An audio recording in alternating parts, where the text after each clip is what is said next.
changed. Your favorite band's not the way they used to be, unless you listen to AC/DC. Okay. I love AC/DC, don't get me wrong. But like every band evolves, except for AC/DC. Yeah, pretty much. Hey guys, it is Mike with Become the Night. Welcome back to another Become the Night SNOBCAST. I am joined today by the one and only, the illustrious, the magnificent, the tasty, shredderific samurai guitarist, also known as Steve Onotera. Welcome to the podcast, my friend. And thank you for having me. It's a pleasure to be on. Very excited about it. Dude, totally. Samurai Guitarist and I have been chatting back and forth for a little while, just kind of loosely and discussing YouTube things, musician problems, #musician problems. But he has a fantastic YouTube channel where he plays a mean guitar, very much, as your description says, bred on rock, raised on the blues, and trained in jazz. Yep. So, someone called me out for that description recently. Like what? Just in a comment, because I think it says like one of the things I say in there is like he makes incredibly innovative videos and stuff like that. I wrote it. I mean, I wrote it about myself. Yeah. And I wrote this a long time ago, and I haven't thought about it for a while because I think like I think maybe it was my MCN at the time. They told me, and MCN is a multi-channel network. It's kind of like a management type thing for YouTubers. So they told me you got to write a description. Yeah. You got to write a description for yourself and put that like a little short bio and put that in every one of your videos. And then, so I wrote that and I kind of forgot about it, but I was like, yeah, I guess that is a little bit tooting my own horn. But at the same time, if you don't love yourself, who's going to? That's the truth. You gotta market yourself hard. That's actually a big problem that I have and something I'm need to overcome, because right now I'm looking for musicians to play in my project.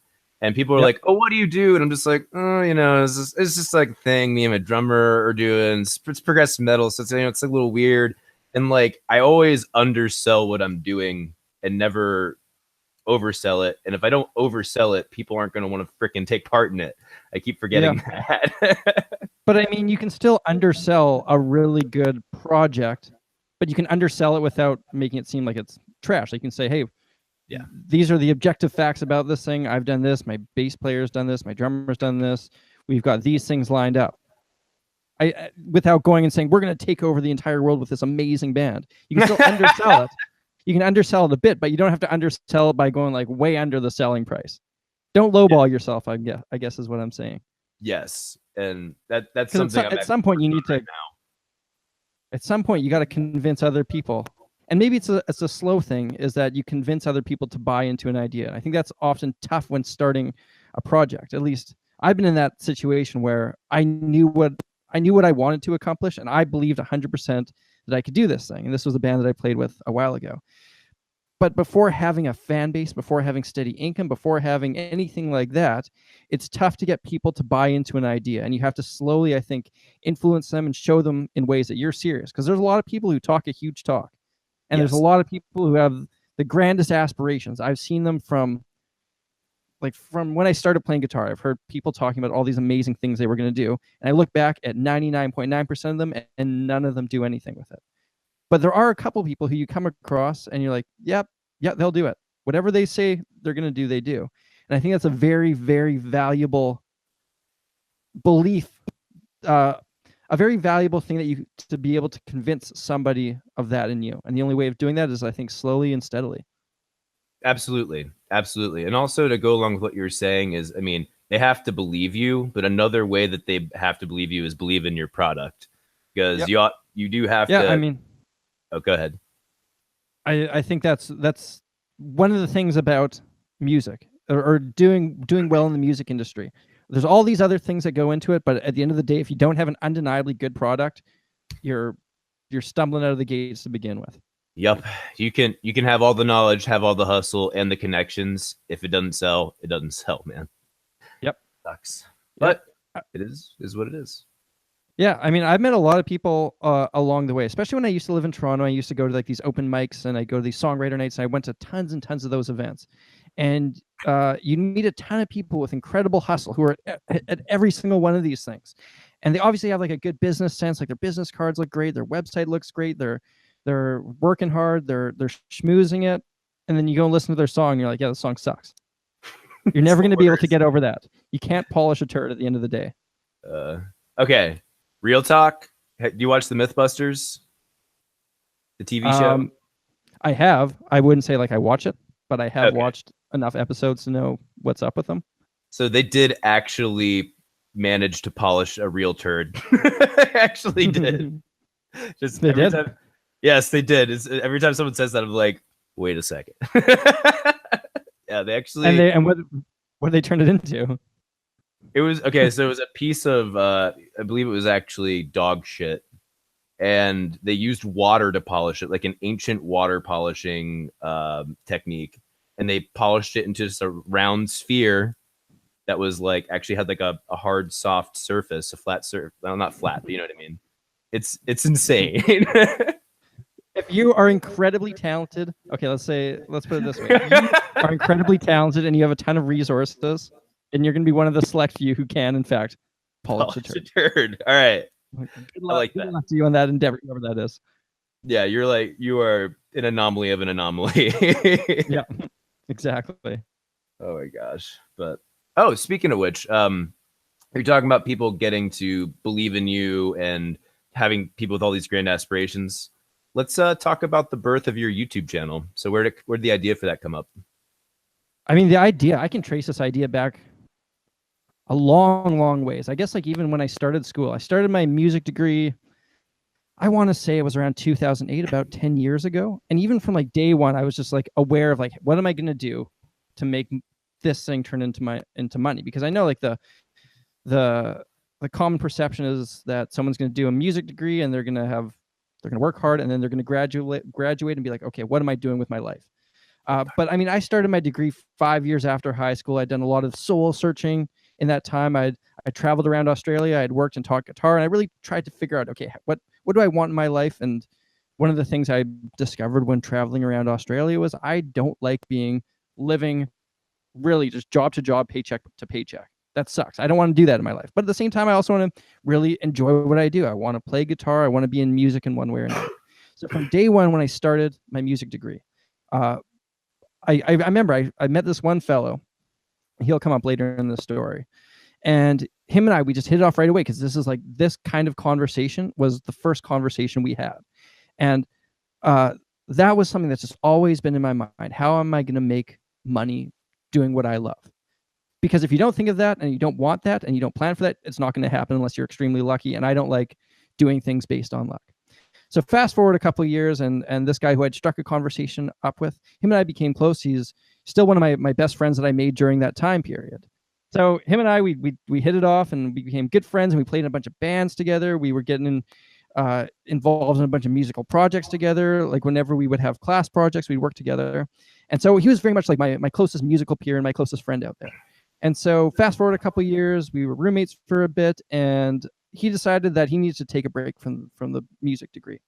And at this point, I was still enjoying myself. I was still kind of gung-ho on the whole thing. But he took a year off, or he was planning to take a year off, and he joined up with this band. And this band was called Walk Off the Earth. And then I can't remember exactly how long it was, 7 months, 6 months after joining that band, they had a massively viral hit where 5 of them played one guitar. They put it on YouTube, and I remember he texted me. He's like, "Hey, I'm on the front page of Reddit." I'm like, "Cool, what'd you post?" And then I checked. I'm like, "Oh, wait, actually, it's you on the front page of Reddit." And from there, that video with that band, it blew up. They were on Ellen.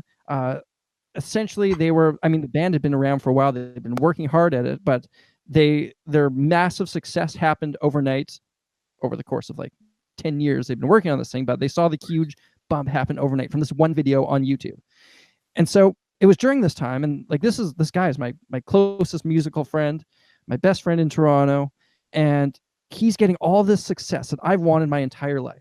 He's playing on Ellen. They are suddenly being flown across the country, being courted by labels. They're getting picked up for festivals. All these news stations are talking about this video, and part of me was just deeply jealous about this whole thing. It was a very ugly part. It was something right now. He's not even my friend. I'm super jealous. Yeah, so you can only imagine. Like, this is somebody who I kind of imagined the successes we have will rise together, or will stumble through this whole thing together. But I saw him as very much my equal. And he He to me, I guess, is like, as far as like music goes, he's a drummer. I'm a guitar player, but Gotcha. but then I recognized this thing within me, and it was a very negative thing. Like I was having these really very unhealthy emotions about him having the success, and I hated that it existed, but I had to acknowledge that, yeah, this does exist within me. And so their star continued to rise, and I mean, I looked at this emotion I was having, this jealousy, and I was like, okay, I know this exists, but what can I do with it so that it doesn't just eat away at me and ruins our friendship? And I was like, I can acknowledge that I want those things. And so I said, I'm going to use that as a motivation to do something on my own. I saw that these guys who I would consider not necessarily further advanced in their musical talents than I was, they were able to create a career through YouTube, essentially. And I was like, well, you know what?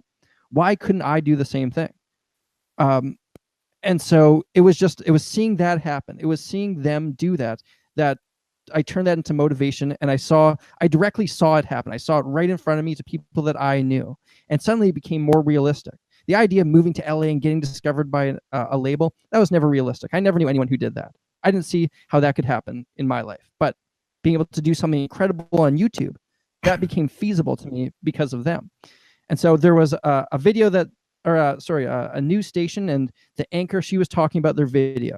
And she was like, this is incredible. I just watched 5 people play one guitar. But you know what I'd really like to see is one person play 5 guitars. And she signed off.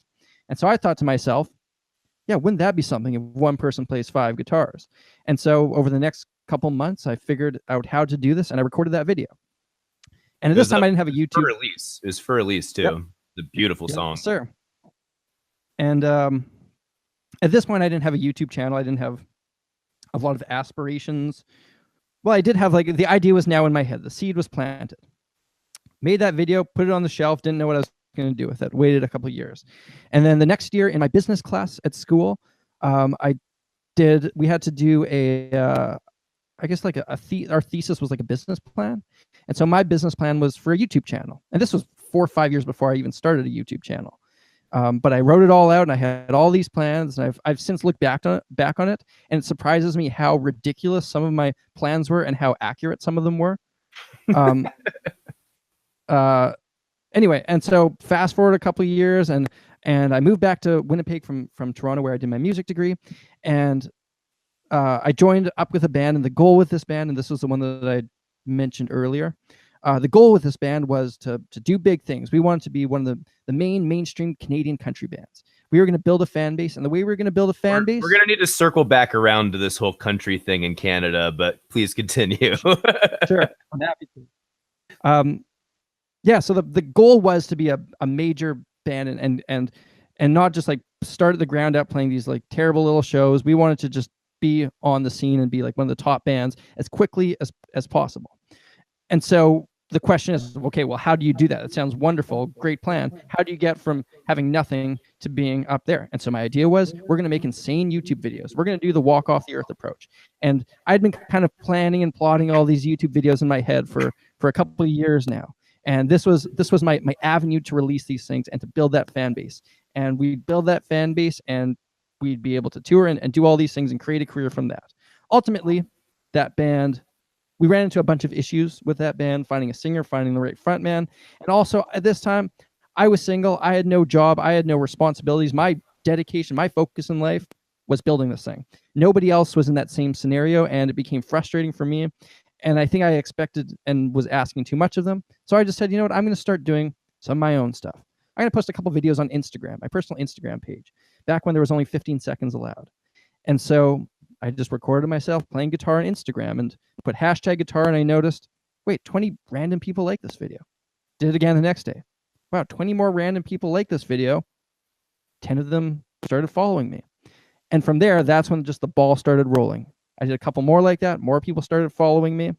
I would actively hustle Instagram too. I would go to #guitar and like literally every single post that anyone put for #guitar, just to try to get people back to my page with the idea, hey, this guy liked my page or my content. I wonder what he's up to. And then they come back and say, hey, he's a pretty good guitar player. I'm going to follow him. I did that a lot. That took, like, I spent a lot of time just sitting there scrolling through, just hitting like, that's watching them, hitting like, watching them. Is that doing the grind? YouTuber life.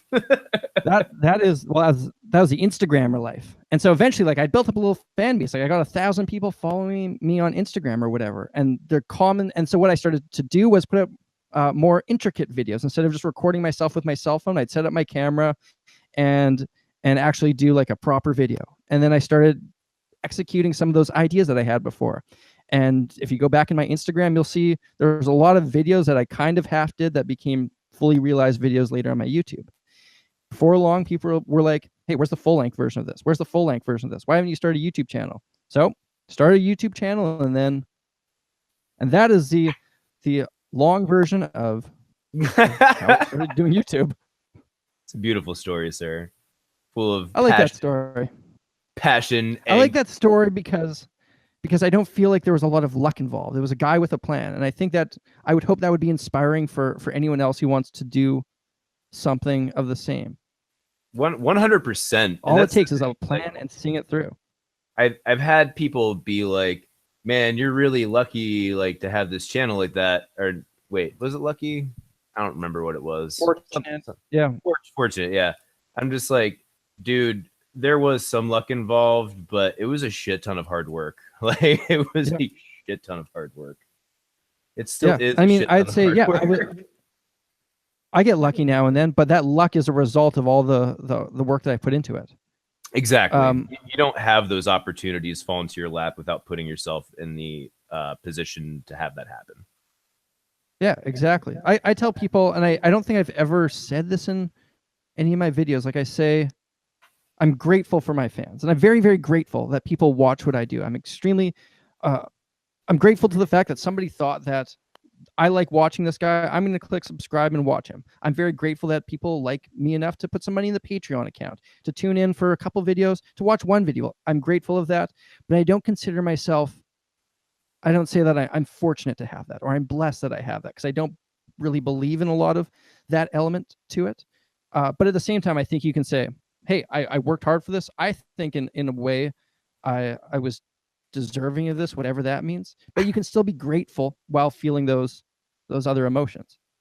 Totally. It's like you don't find like a lawyer who's got his own firm, and I don't think he would say I'm very lucky to be in this situation. Maybe he would, I don't know. But I think he would say I'm grateful for this.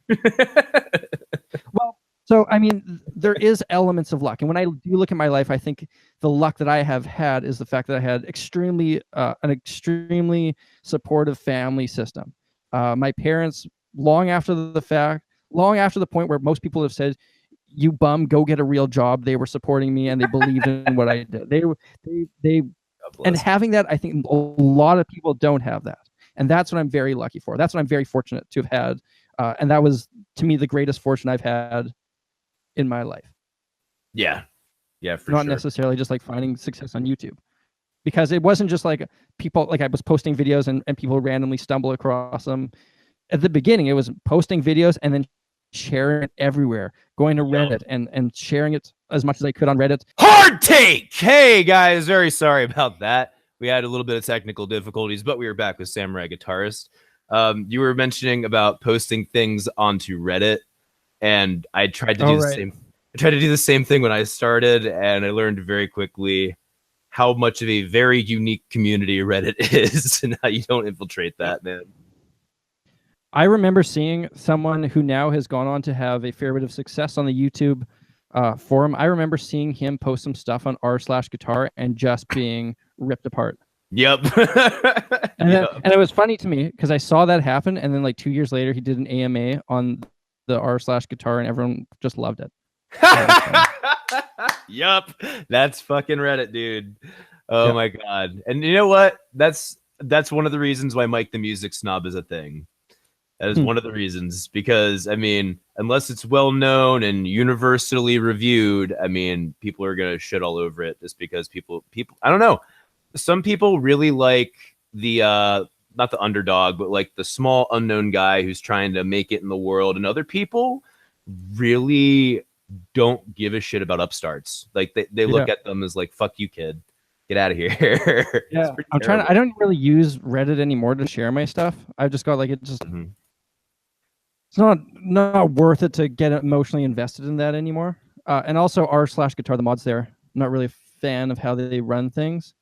I just got like my stuff taken down so often after it'd been upvoted, by a huge part of the community, and it would just get taken down because there was like one little thing where I said something like, make sure you hit that subscribe button or something like that. Oh, in the video? It constitutes self-promotion. And I was just like, whatever. Yeah. And that's the weird thing with Reddit is like, I understand they have to hardline, like follow the rules or whatever. But if it's good stuff, it's good stuff. That's the whole thing with like self-promotion. Like, I understand why you have that rule, but if it's really that good, don't you think people in your community want to watch it? Yeah, exactly. At the end of the day, you should be looking out for your community and trying to build the best community you can. And if everybody in your community is like, if you have somebody, and what I used to do on specifically r/guitar, I'd post my Sensei series, and then I would talk about it a little bit in the description, and then I would answer comments all throughout. I'd say, hey, if you guys have got any questions about this, I will answer every single one in the comments. And in my mind, that's something that adds to that community. Having a professional guitar player who's really making a go at it, being involved there, to me, that adds to the community. And I think if you're a mod there, if I was a mod, I would say, okay, let's find a way to make this work. Let's make sure we connect with this guy. And if he's doing things that don't work, let's make sure we find a way to make it work, because this is adding something to the community. And that was just never what I got from it. It was just like, oh, my post is taken down after it was at the top. Yeah. Messaged them about it, and they would just like give me like one word answers and stuff like that. I was like, okay, I'm moving on. Yeah. I'm moving on from this. I'm not going to try to cater every single thing I do to that. And it just also started taking up more and more time. And around this time, I was also getting more traction on YouTube. And I was like, okay, my efforts are better spent responding to everyone who leaves me a comment on the video versus trying to do it in both these places. Yeah. Yeah. I was the same. It's a weird place for a little bit. Sorry, go ahead. No, I just agree with you. It's a weird place. And I think right now, what I think is if somebody shares one of my videos on there and it does well, I'm happy to jump in and respond and be interactive with that. But I'm not going to make an effort anymore to do that, because there's better places for me to spend my time, I think, now. I'm sure you'd agree with it. 150%. Yes. Absolutely. I mean, even most other social media, I mean, I'm like kind of active on Twitter, but I'm not like trying to push my videos on Twitter. You know what I mean? Like, other than that, I mean, I share some memes on Facebook. That's about it. That's really it. Yeah, man. I'm kind of the same. There's only so much creative energy you can throw at something in a day, and I like spending that time making videos. Versus trying to, and then to me, I kind of try to treat all social medias a little bit differently. To me, Twitter is more just like stream of consciousness. It's a thought that I have, put it out into the world. Mm-hmm. Instagram is more that kind of idea, but with mostly guitar playing. Stream of conscious guitar playing, where I can just jam in front of a camera, not have to worry about production value, throw it on Instagram. And then Facebook, I don't really see a ton of a point, especially since you have to pay to reach your own audience. So I don't do a ton there. Pisses me off. I mean, first of all, yeah, you got to pay to reach your own audience. Garbage. Second of all, you have to like any YouTube links are automatically the lowest priority post on Facebook. Yeah, because it takes people off. It will take people off the platform. Yeah, and like I get that, and they're like trying to push their own video platform. Their video platform is literally hot garbage. It's the worst of video content. I mean, even Vine was more creative and better than that shit. I've put a couple of videos up there, and a couple of them have got a little bit of traction, but it's like, what am I seeing out of this? Like, hopefully people will come back and like my Facebook page, but at the same time, if they like my Facebook page, how does that help me if I can't even reach them anyway? So I don't know. I don't spend much time on Facebook. YouTube's where it's happening. Besides that, Twitter, Instagram, that's my little holy trifecta or holy trinity right there. Rock on. I'm considering starting an Instagram. I'm thinking about it. My one coworker at my normal job, she was telling me like things that I could do with it, and I was like, shit, I guess I never thought of that before. So yeah, I mean, I think it's also valuable when you start like, it's valuable in the sense that it's a part of your outreach. And then if you have brands coming to you and saying, hey, we want to build our Instagram and our YouTube or whatever, you have now two facets that you can use to negotiate sponsorship dollars. That's true. Though, having said that, I don't think I've never had a deal for Instagram, or I think maybe one that actually cared about me posting something on Instagram. So maybe it's not that valuable.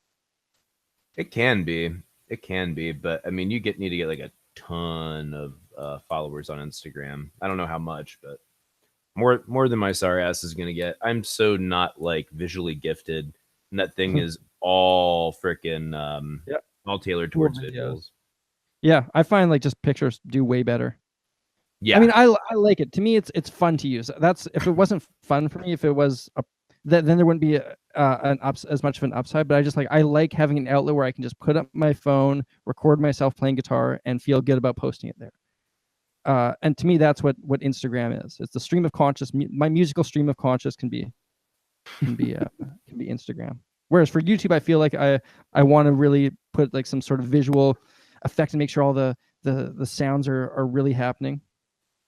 Instagram, just press record and put it out there. Speaking of your musical YouTube videos, let's run through a couple of these really quick. Sure. So, Cybeam, I really, really like that song, particularly at the end of the chorus line, the lead on the guitar, always stuck in my head. Yeah, every time. Every time. I have to try to remember the song. I haven't listened to this before. Isn't that the best? That was the one that you did where your fans. I know the song very well. I haven't really thought. I can't think of that exact part. Oh, though dude, very soon I'm going to be going back and going and checking out all those again. It's sometimes fun to go and review what you've done. Take a listen back. Sometimes it's also very embarrassing that you showed the entire world that. At least in my case. Oh, I know. I made a video where I went back and reviewed and looked at all my earliest recordings. It was pretty rough. Yes. Oh my gosh, dude. I think you gotta embrace that though. Yes. And that's what I figured. I was like, part of me was like, I remember there's been a lot of different feelings I've had towards those things. And what I did is I've been recording myself in one way or another since I started playing guitar. And there was a period of time where I thought this is the greatest thing that's ever been recorded. And then I got better at my instrument. And I was like, oh my God, never show that to anyone. And it got to the point where I'm like, you know what? I'm comfortable with where I am right now. This is interesting to look back on. Let's just put it out into the world. And if you guys want to laugh at it, I don't care. I'm not embarrassed about it anymore. Yep. It's like it all kind of came full circle. But that was a fun video to do. Yeah, totally. You just got to own it, man. Yeah, that's exactly it. And I think you have to be able to look at your flaws and look at your progress and be able to say, all right, I'm where I'm at right now because of all those terrible things that I recorded that I thought were amazing. And I can embrace them. And unfortunately, I'm at a place where I don't think it reflects too poorly on me anymore. But no, I don't know, people like that video. I had fun doing it. Dude, that was a great series of videos, honestly. You got me. Yeah, I appreciate that. I was gonna try and make a heart pun, but I couldn't think of a good one based upon that last sentence. So my heart will go on. Video you did with the Miku. The Miku, yeah. All right. Is it actually called the Miku Peru?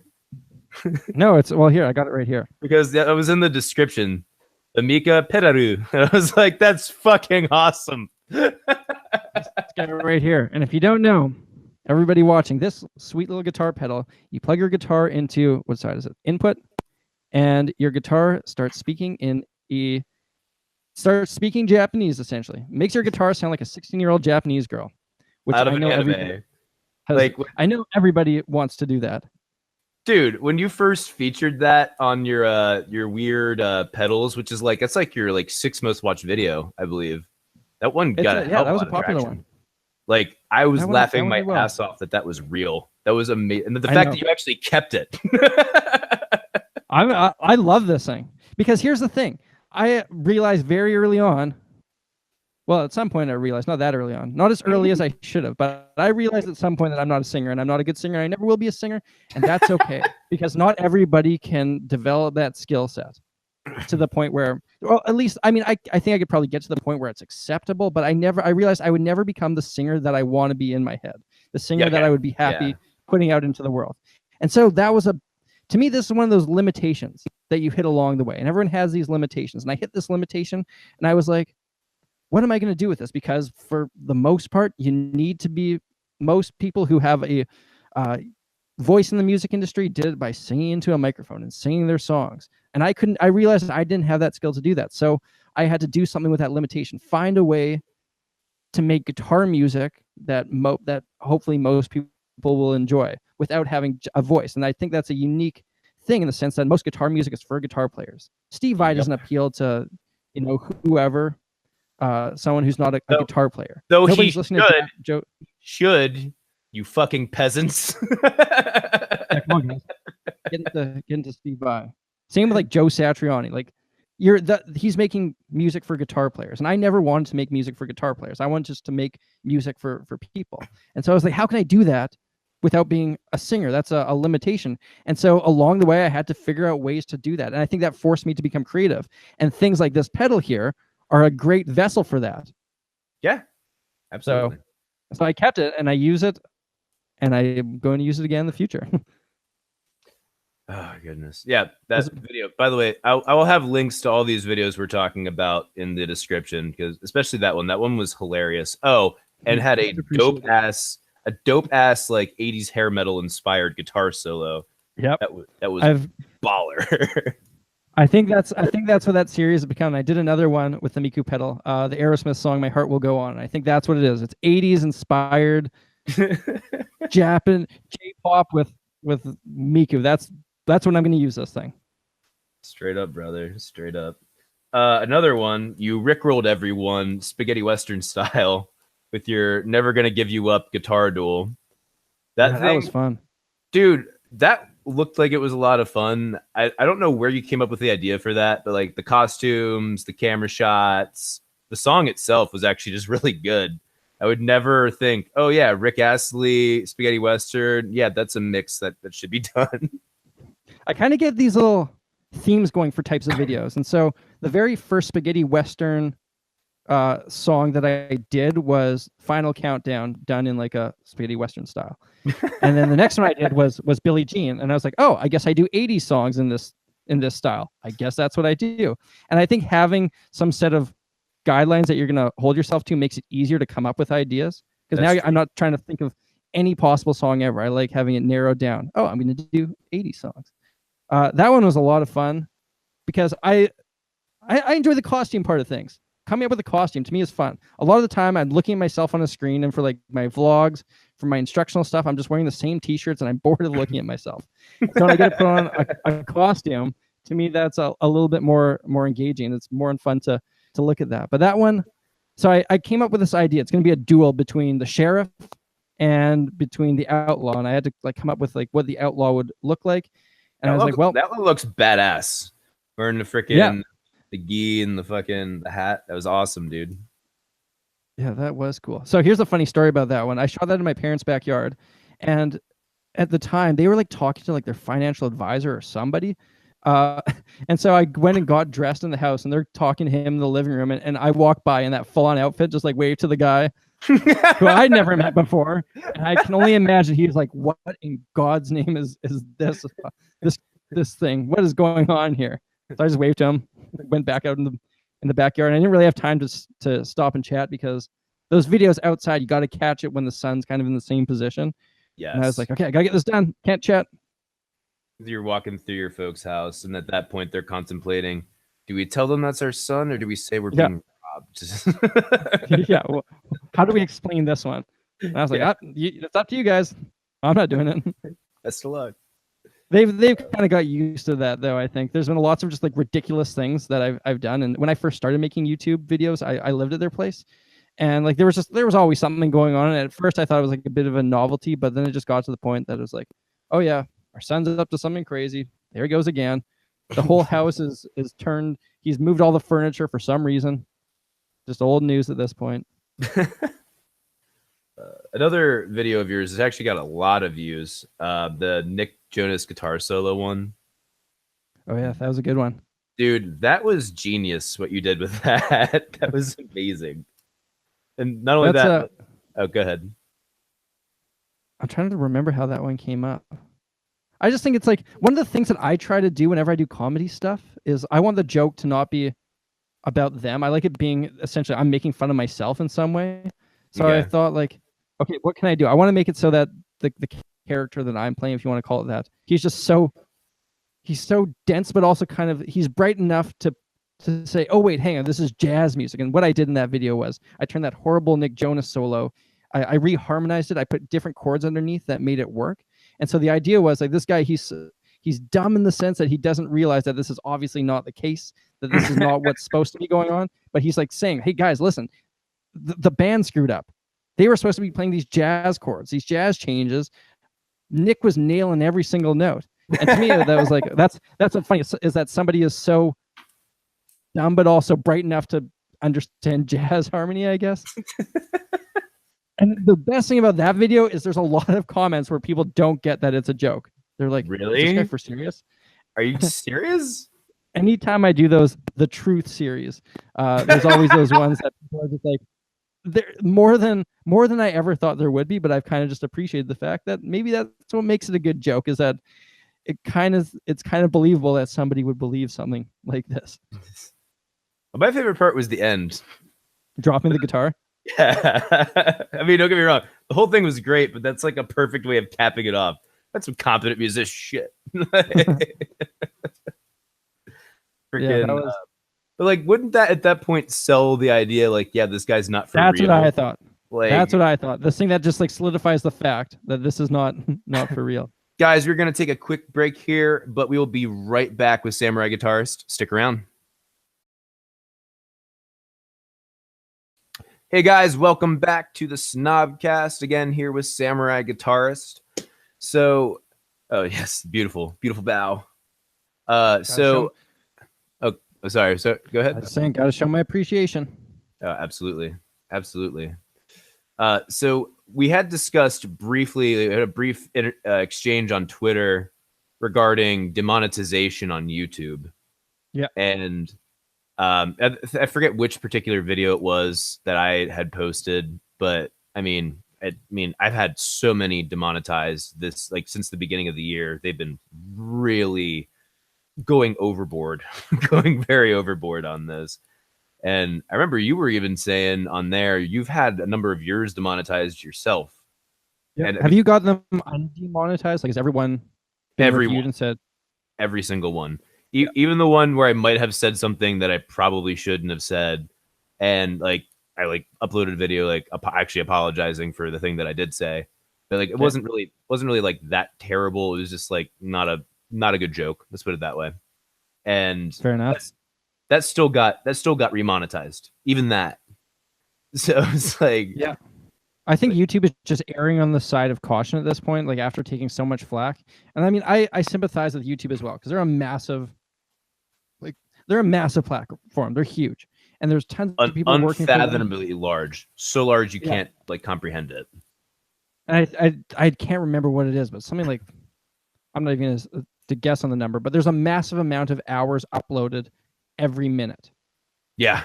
And I think they ran into a problem real quick where they were just assumed they assumed that everything was cool and kosher, and then they would allow everyone to monetize it. And suddenly you have advertisements being played before horrible videos. And I think in the traditional way of a lot of people look at advertising is a lot of people think that if there's an advertisement on this thing, this company must in some way endorse this thing. And I think in this day and age and this platform, that I don't see that attachment. If I see a certain commercial played during the Super Bowl, for example, I acknowledge the fact that probably somebody who works for the NFL reviewed that commercial and said, this is cool, we're cool with putting our stamp on this. Yep. When I go onto YouTube, I don't have that same sort of I don't make that same connection. If I see a Pepsi ad playing before whatever horrible video, I don't make that connection that these things are related. But I think a lot of people and maybe traditional advertisers don't see it the same way. And so right now they're just like trying to balance it. They're trying to make creators happy, but also trying to keep money coming in. Because if the money's not coming in, I hate to break it to people, YouTube won't go back to its glory days. It'll fall apart and people will stop making videos on here. Yeah. Or at least they'll start charging, or at least they'll start finding ways to get more money out of you in different ways. It'll change, and I don't think it would change for the better. I could be wrong. I don't really know. But if YouTube wasn't monetized, I don't think it would change for the better. So YouTube has to. There's a number of ways it could change. One of which is there's going to be an increased cost to the consumers of our videos, whether that's through a subscription service, like a mandatory subscription service, or whether it'll that's be behind through a paywall. Yeah, people will put the videos unlisted, and you can only gain access to that or something like that if you are a member of Patreon or something like that. Yep. It'll cost people. It won't just suddenly become free and there'll be no ads. It'll be something where it changes in some way, and I think ultimately who will pay is the creator and also at the same time the viewers.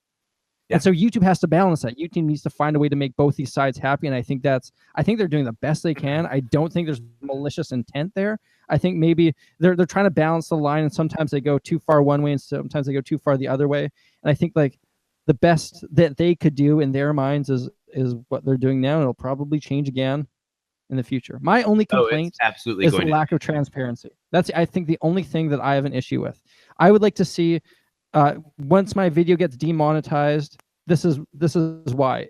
Because it violated rule number 4 or whatever, and then you get a link to that and you can say, okay, oh, I did do that. I'm not going to bother to appeal that. Yeah. Or hang on, that was wrong. That was an error. I am going to appeal that.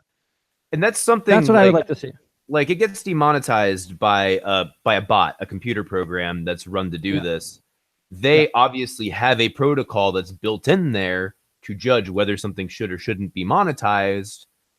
It's easy for it to just say, like you said, just spit out a little quick thing like, hey, your thing violated this. Yeah. And you can say, no, it didn't. And then an actual person can review it and say, no, it didn't. You know? Yeah. On the flip side, I kind of understand why they'd be transparent, because I try to game the system. They'll try to game the system one way or another if they. And so that's the other thing. It's like, I would love to know why certain videos of mine get favoritism from the algorithm. And I can make educated guesses, but sometimes things that I think will get a lot of love from the algorithm don't, and things that I think won't get any love do. And I have no idea why sometimes. I would love to know why that is.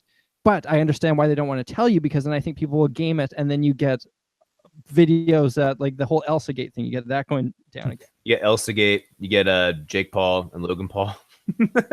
Yeah, or just ways of gaming. People are going to try to game the system. So I don't know what you do as YouTube. I don't know if I was working for YouTube. I don't know what I would do that would be better. I may not like lots of what they do, but I don't know what I could do that would be better. And I don't think it's an easy solution, whatever it is. I don't get the idea that it's a nefarious thing and they're trying to do something evil, or they have some sort of hidden agenda. They're just trying to make the best of this mess that they have presented in front of themselves.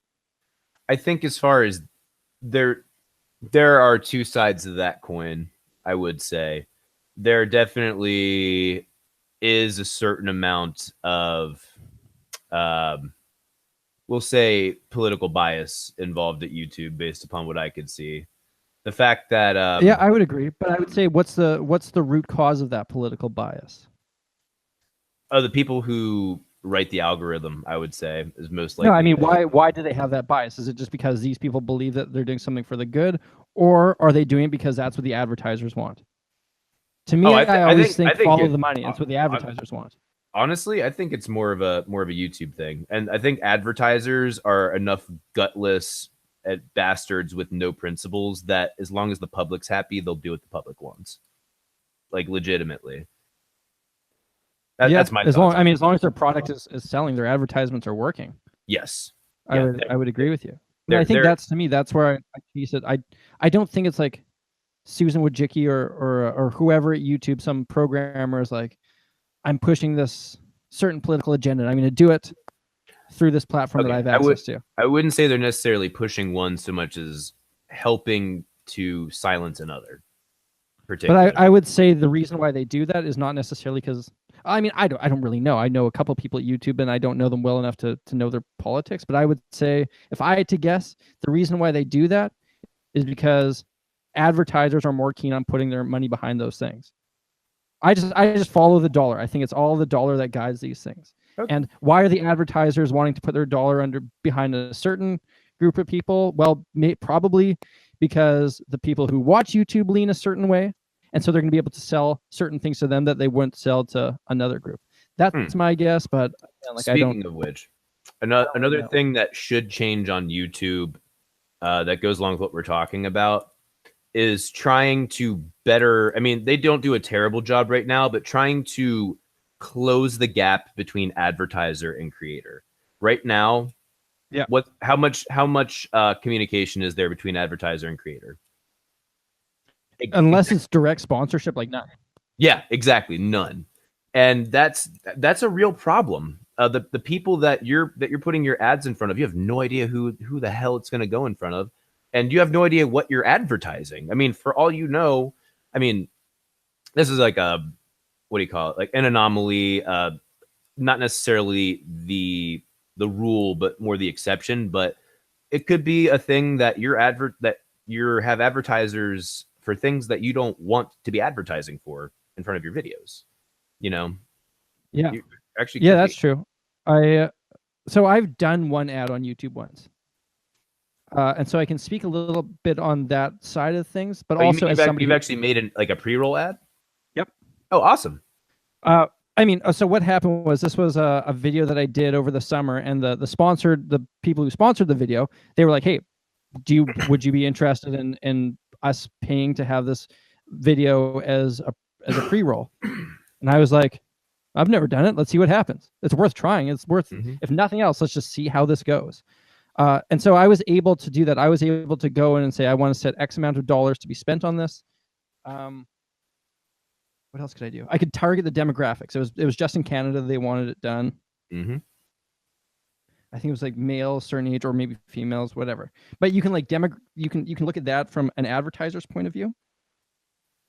But as somebody who makes those videos, I have no say on what ads go in front of it. At least I don't think I do, as far as I know on YouTube. Like I can't say I don't want these types of ads going on my videos. No, you do not. It's basically whatever they think is best. And I will say though, part of the demographic approach to the advertising, which I think is brilliant, is actually a very good approach, because very quickly you can narrow it down to, I want specifically these people looking at this ad, because it'll be most effective and actually puts your money to the most use as well. Yeah, and I think as time goes on, that will become more specified and it'll become more valuable, and you'll be able to target certain demographics more. So like right now you're painting with pretty broad strokes. The more that the deep mind at Google gathers more information about us. Yep. Exactly. The more cookies that they've installed, the more they've listened in through OK Google or whatever right. that thing is. Right. But yeah, I mean, it was weird doing that. So doing that pre-roll, it was interesting to look at how little it did. Like I think I bought or whatever you want to call it. Like it turned into like maybe like 60,000 extra views, and I can't remember how much money it was. But was it like the amount of bucks, engagement. $100?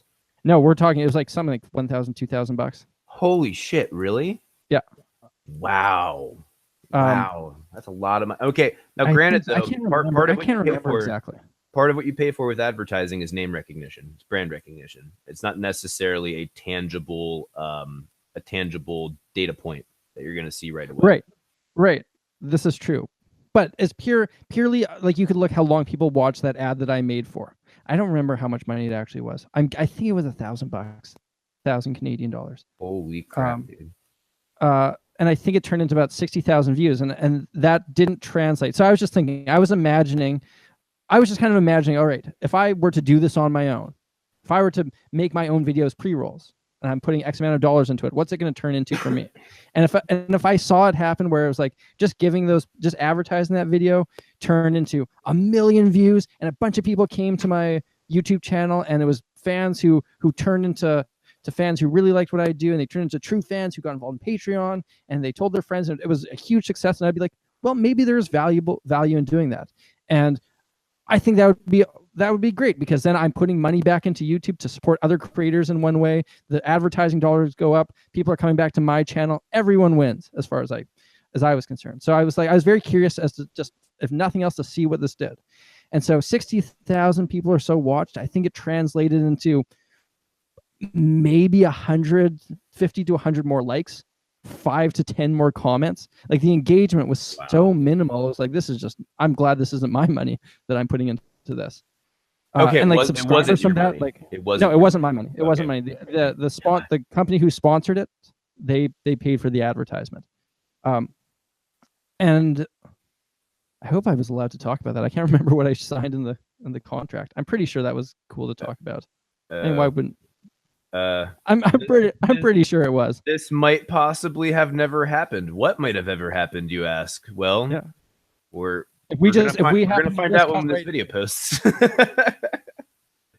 Now that I think about it, that was actually done after the fact, and they just mentioned that they were interested in doing that. I don't think that was ever contractually something that I had to keep quiet.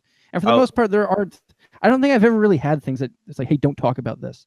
The only things have been, don't talk about this before you release the video type of thing. Anyway, my point was putting that money behind it and doing that, just like it brought me it didn't do anything for the Samurai Guitarist brand as far as I could tell. 15 new people came and subscribed. Maybe it could have actually helped. Like I just had an advertiser not too long ago. If I had to guess, they probably didn't get a whole lot of new people downloading their app based upon what my engagement was. But at the same point, they literally saw this ad like fucking everywhere, so people know that brand. These advertisers aren't willing to just drop money just so people know the game, just so they know about it. I'm talking purely about pre-rolls, and I don't know how. I think with direct sponsorships, I think those can be totally different. And there's been some campaigns that I've done when they're engaging, when they're done well, I think they can be hugely valuable. I've seen the back end on some of the sponsorships I've done. I'm like, wow, that was beneficial for everyone. Everybody won in that situation. Yes. Other times I've watched people, and it depends on if it works for your brand. I think as creators, that's something we got to be very aware of. We have to be very conscious of what things we decide to work with.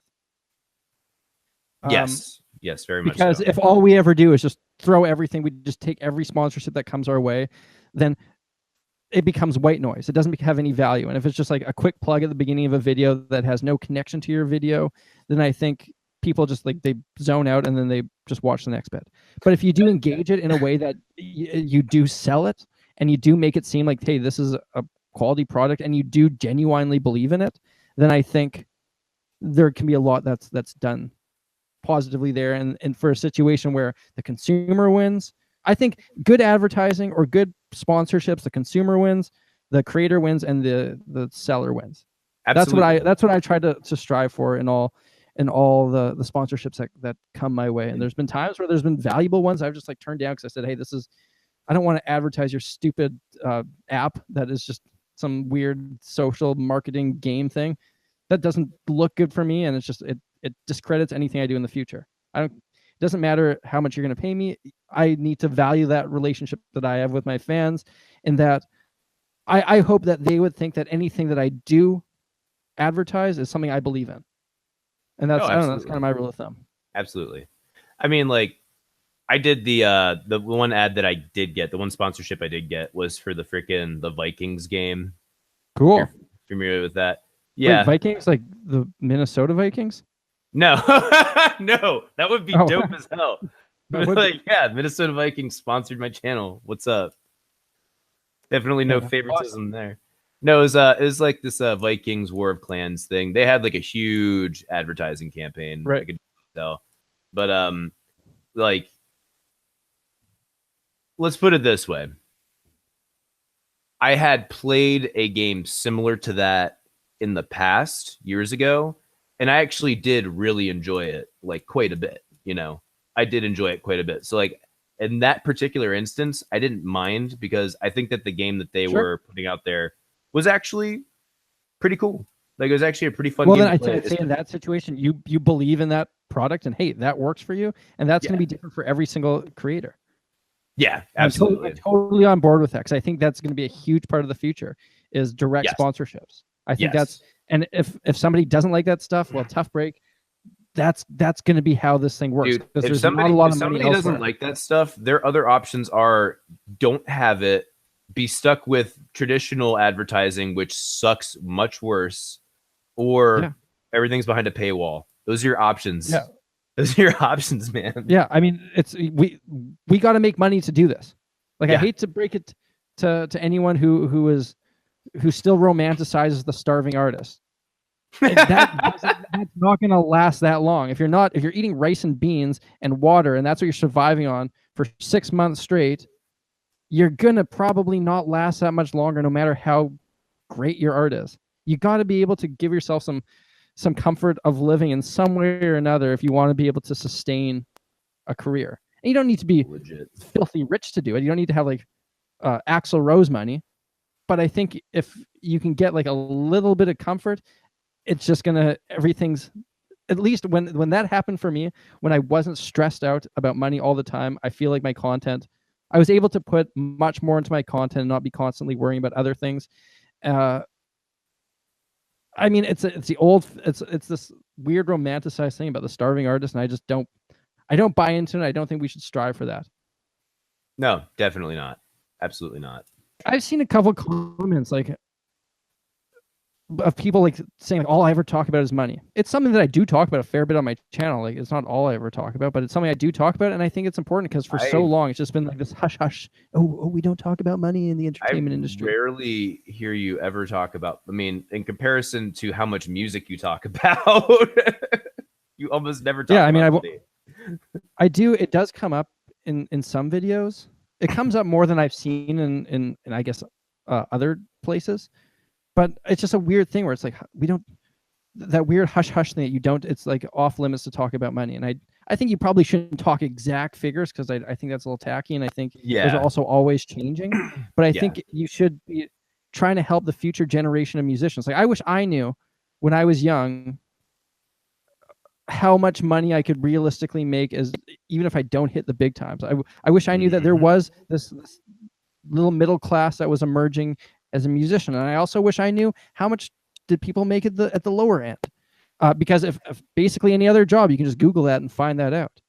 But I think it's an important thing to know, because I think the more information you have as somebody who's getting involved in this industry, and the more open you are about talking about ways to build that income and think about that, the more chances are that you're going to be successful. Yeah, absolutely. And that's one of the things, like I did an 11 tips for independent musicians. Mm-hmm. And one of the first things I said on there, or was it one of the, is somewhere in there, was if you're trying to do this to get famous or get rich, do not do this for that reason, because there's almost the most highest chance that you won't. I mean, there are ways to make money, and we're going to talk about ways of starting to build your brand and starting to funnel that audience towards your art and make them want to pay you for what you do. But you know, like,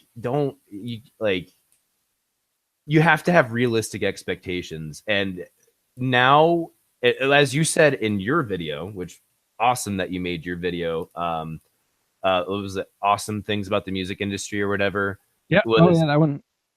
Terrible things and awesome things, or something like that. Harsh realities and positive realities, or whatever. Yeah, it was that it's easier now than ever to make a career out of this for like the average person. And that doesn't mean you're going to be like stupidly rich, but it means you're going to be able to have some security, raise a family, and still do what you love. But you know, that takes money. Crazy as it sounds. Yeah, it reaches a point. Like, I'm 30 years old. At 22, it was cool living off of, when I was traveling around Australia, like, I was living off not a lot of money. But like, that's cool when you're 19. Not as cool when you're 30. Yeah. Yeah. Ladies aren't so much of a fan of I missed my rent payment. Yeah. Real life catches up with you at some point. I mean, I think it's okay to desire fame and fortune. Like, who doesn't desire that? Absolutely. But I don't, if that's your main number one driving force, don't look elsewhere. You got to love it equally or more so than the desire for that. That's a little side. Yes. That's a little side bonus that hopefully comes along. Yes, exactly. And like, if that is literally your main drive is to be famous and rich, get out of it, because you're part of what's wrong with the music You're industry. gonna have a real tough time getting there. Oh, that too. Oh, and you're gonna be so dissatisfied with your life choices. Oh my gosh, the number of guys I've met in my lifetime, not only in this town but like even back home, who like that was, you could tell the art was secondary to the fame. Yeah. Not even the fortune necessarily, just the fame. And they always had some sort of self-confidence issue. And the guys that I knew almost all had a drinking problem. Almost all of them. Yeah. Yeah, I mean that's a whole other can of worms too, is the why are musicians so commonly associated with these problems? I don't know, man. It's crazy. Swig. I mean, I think it ties into like, I don't know, there's something within a lot of us who go into this industry that there's something within us that wants something more and needs that. And whether that's a flaw within us, whatever that is, there's something within us that drives us to seek the attention of random people on the internet. It's that narcissistic quality that we all have. Sure. Yeah, I think it's probably more predominant in a lot of us musicians. Yeah, that's like a fact. That's actually a fact, man. Oh, I wouldn't even necessarily say musicians, but performers specifically. There's something like, I mean, I know I straight up desire being in front of a big crowd, playing my guitar and having people really like it. That's an awesome feeling, and I want that. Not everyone has that feeling. Not everyone has that desire. But I also feel like the root of whatever that is the same thing that would drive you into a darker place when that's not happening. And to fill that hole, if it's not being filled with that adoration from all these fans, you fill that hole with maybe some people put booze and drugs and whatever in there.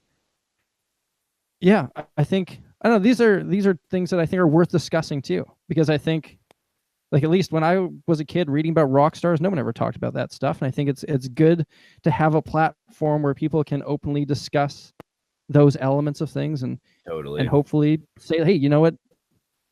A lot of us feel this way, and it's okay to feel that way, and hopefully you find a healthy way through it. Yeah, absolutely. Absolutely. That's actually, dude, that's one of the reasons why I started this podcast, is because like it's such an awesome topic of discussion for the music industry. It's not necessarily Mike the Music Snob video content, you know? Yeah. And I love having these discussions, especially when it comes to like psychology, what do you call it? Philosophy, economics, all that stuff, especially as it relates to music. Like that's my cup of tea. I love that shit. But you know, it doesn't really get that discussed that much other places. A lot of times I find like other music outlets really lean more towards the specific celebrity and their specific instance, and not looking at like generalities or trends and really sitting down and like analyzing them. You know what I mean? Yep. And I think that's the beauty of YouTube, is that things that you can build a voice for whatever you do, and you can discuss these types of things. Whereas before you'd have a real tough time finding that means or that medium to put that into the world. Good luck getting me syndicated anywhere back in the day. Yeah. Getting me, oh my Lord. I am so not I'm not gonna say it, because if I say it in the video, then YouTube has every right to demonetize every one of my videos. That's all I'm saying. But I mean, that in itself, that's what YouTube is great for. It gave the voting power, if you want, the voting power, being able to say, I like watching this person's content, and I, as a consumer of entertainment, that power, I have much more power or much more of a say in that.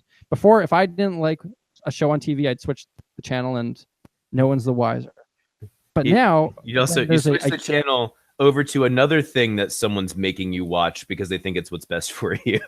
Yeah. When I turn on YouTube, it's just a guy talking to his camera. He doesn't have a lot of the time, he doesn't have anyone pulling the strings behind him. It's just like, hey, this guy is really good at what he does. I like what he does. He wouldn't be a traditional thing that I would find elsewhere, and that's why I like him. And then I hit subscribe, and then 4 million other people do the same thing. And it just gives the power back in ways to the people. Even though there there is stuff going on behind the scenes as far as like algorithms and whatever, but that's Of course. it's obvious. It's without doubt that YouTube has given the voting power. The power is back to the much people. more decentralized than in traditional media. That's without any doubt. Yep. All right, we're gonna have to take a really quick break here, but we'll be right back again with Samurai Guitarist.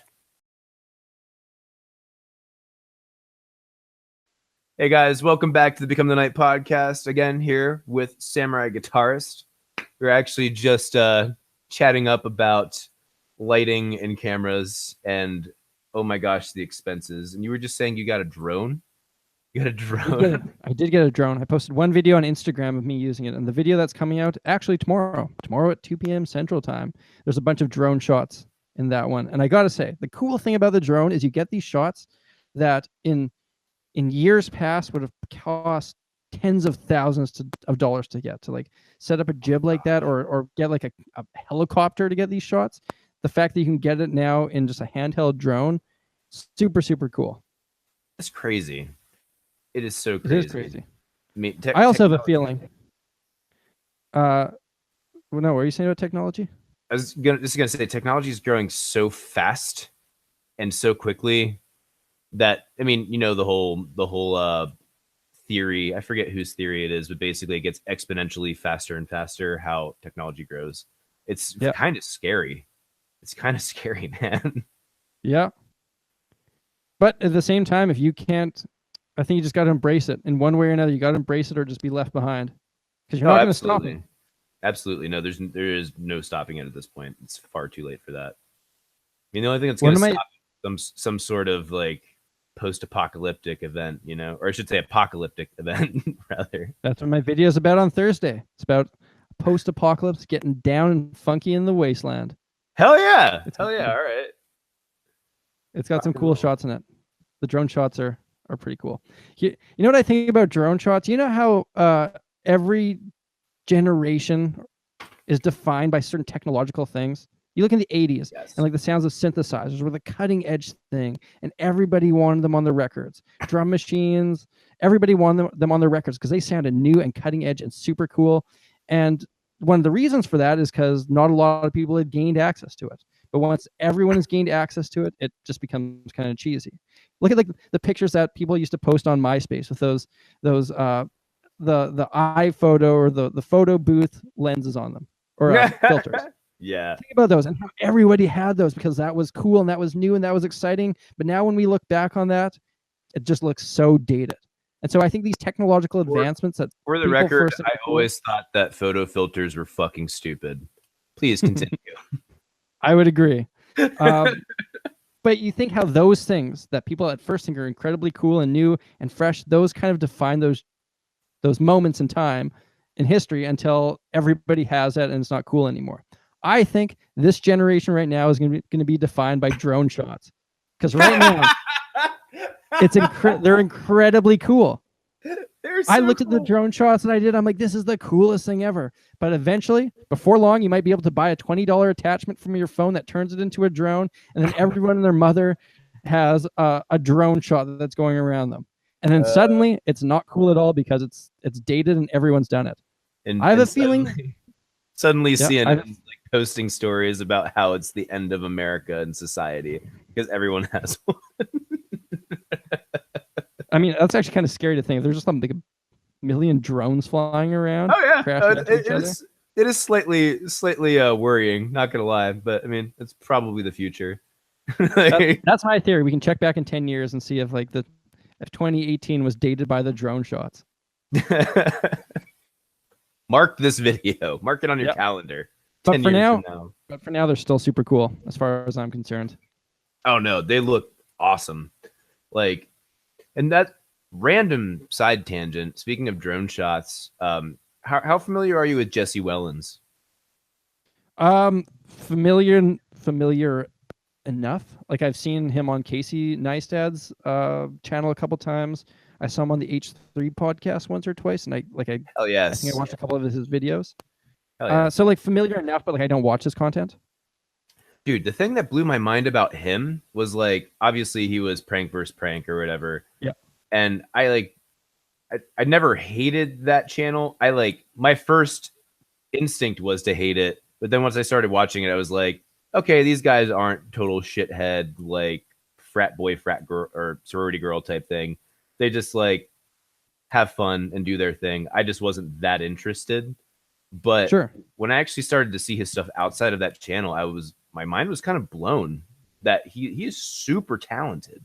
Yeah. I remember watching the video he directed for H3 where like they did like a lookbook. Yes. Lookbook or something. It was awesome. Yeah, it looks like $1 million. Like the shots they got, the music they put with it, it looks super, super good. And even the post editing is fantastic. Yeah. So mad respect. Yeah. The guy's got an eye for filmmaking. He has an eye for filmmaking, and he had like that total bro freaking Guido style to him on those prank versus pranks. But then like you sit down with him in a podcast and he's a super smart guy.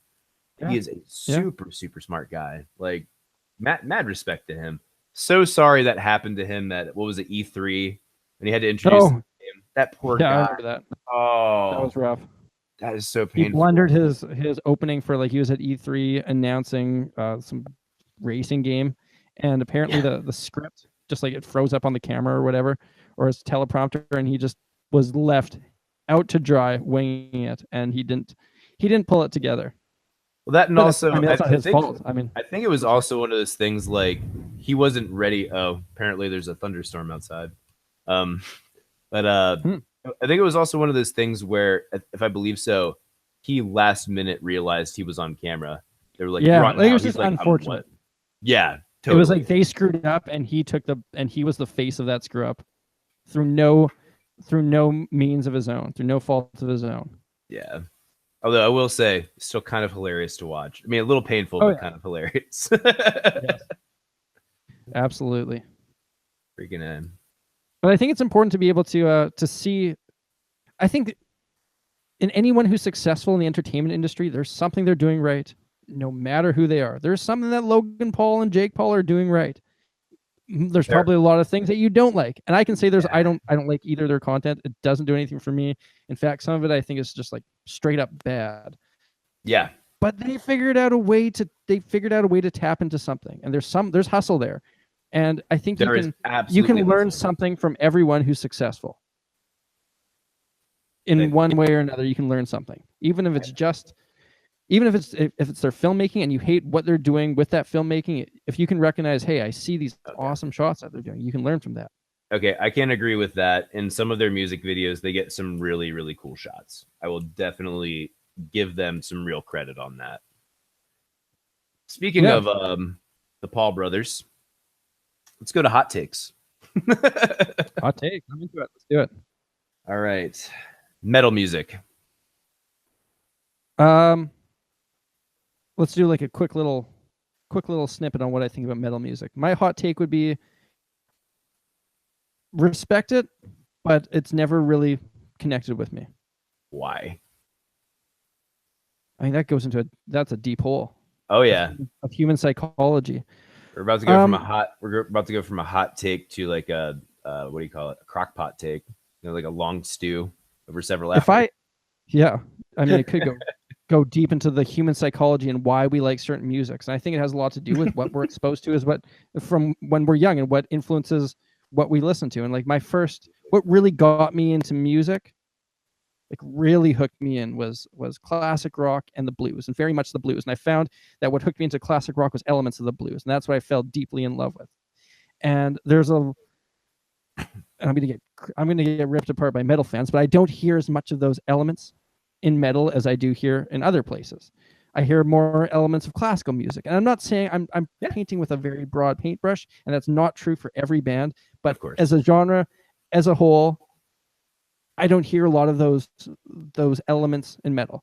I'd be surprised if I met someone and they're like, "Hey, I'm a metalhead." First and foremost, I would be surprised if they were like, "Oh yeah, but I also know my blues inside and out." If they said, "I know my classical music inside and out," I wouldn't be as surprised because I hear elements of that in metal, and that's just never something that I gravitated towards as much for whatever reason. And so I find myself wanting to listen to things that are more influenced by the blues. If I can, and that's why I like Black Sabbath. Black Sabbath is a blues band, but they're also a metal band, and that's why I love them. But at some point, the in the lineage, it went further away from the blues. If I can take a quick tangent off of that, sure. I think there are two sides of that coin, because I think there's also two types of quote unquote metal fans, and a lot more of the metal fans that typically favor more of that blues side have been pigeonholed into what they call hard rock now. Okay, I was going to mention that. Whenever I bring up metal bands that I like, people are like, "No, this is hard rock." When I tried to make a metal video once, people were like, "Hey, that's hard rock." And I'm like, "What the fuck? I don't know the difference." Metal elitists are they're almost the worst. They're almost the worst. But that's one of the things that I found is whenever I say, "Hey, I'm really gravitating towards this band. This is super cool." People are like, "It's more hard rock." I'm like, "Okay, I don't really know the difference." Like the other thing I would say with metal that I haven't. Oh, go on. I was gonna say, yeah, even by today's standards, Black Sabbath wouldn't even be called hard rock. They'd just be rock and roll.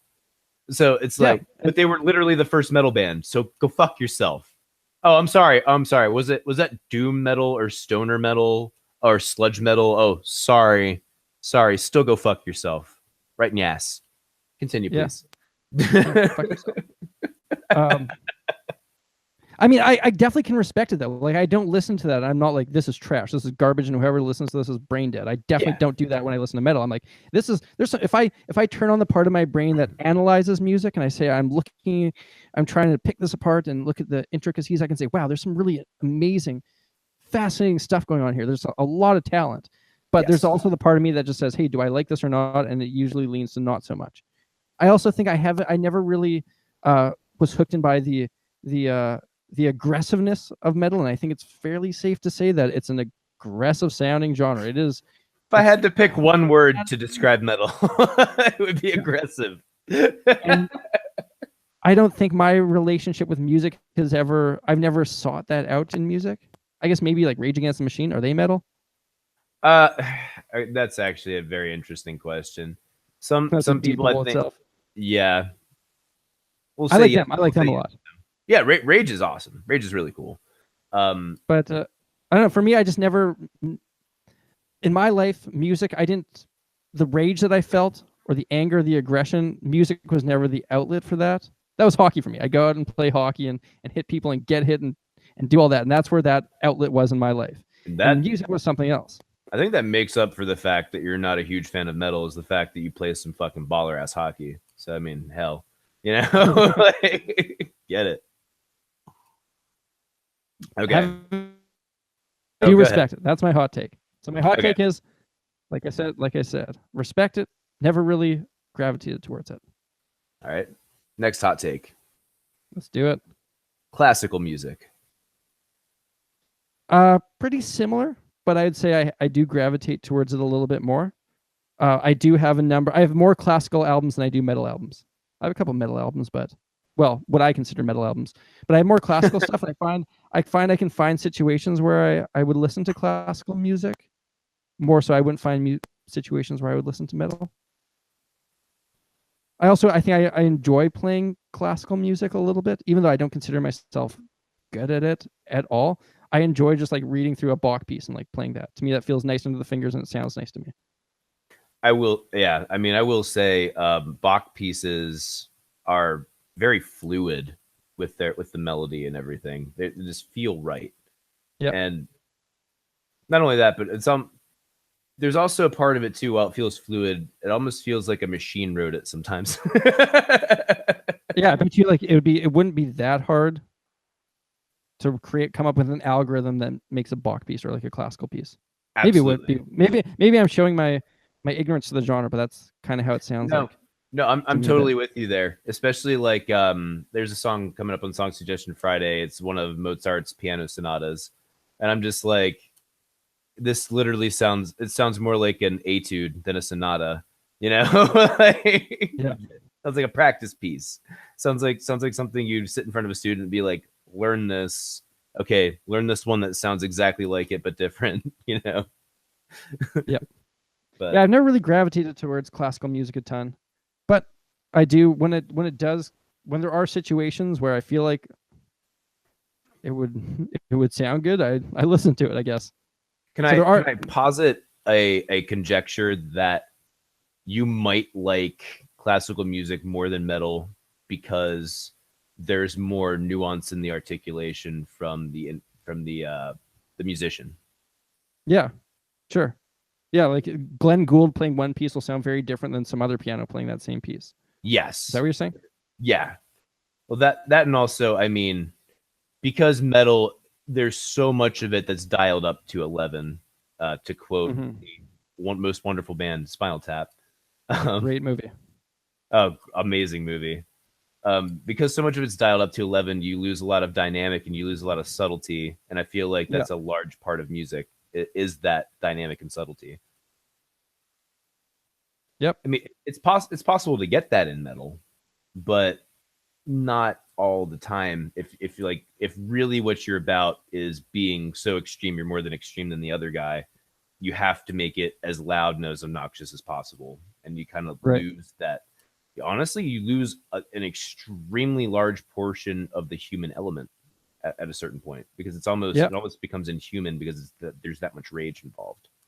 Yeah. And I mean, a lot of great music, it's about contrast, being able to say, okay, this is really loud, but it's so great because it's compared to this other thing. It's the yin and yang thing. This thing is great because you also have this other element.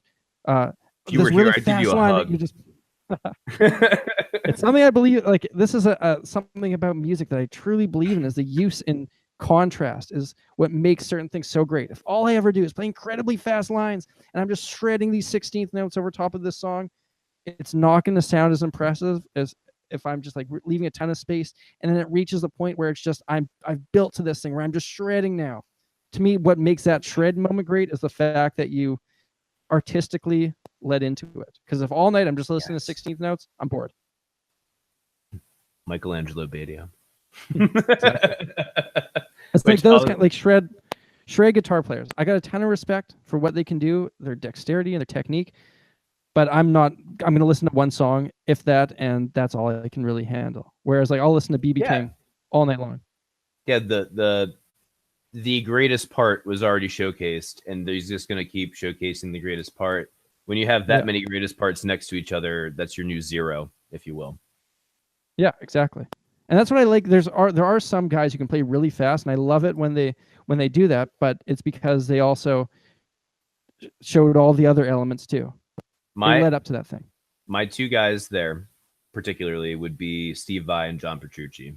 Those guys, I think, do it quite artistically, personally. Yeah, I've got a couple Steve Vai albums. I don't really listen to that type of music anymore. I mean, my whole relationship with music is very different than it used to be. Like, I don't, for the most part, it's rare that I listen to music for pleasure anymore. And like, dude, as isn't that the saddest thing too? Because like, I feel like I'm the same way.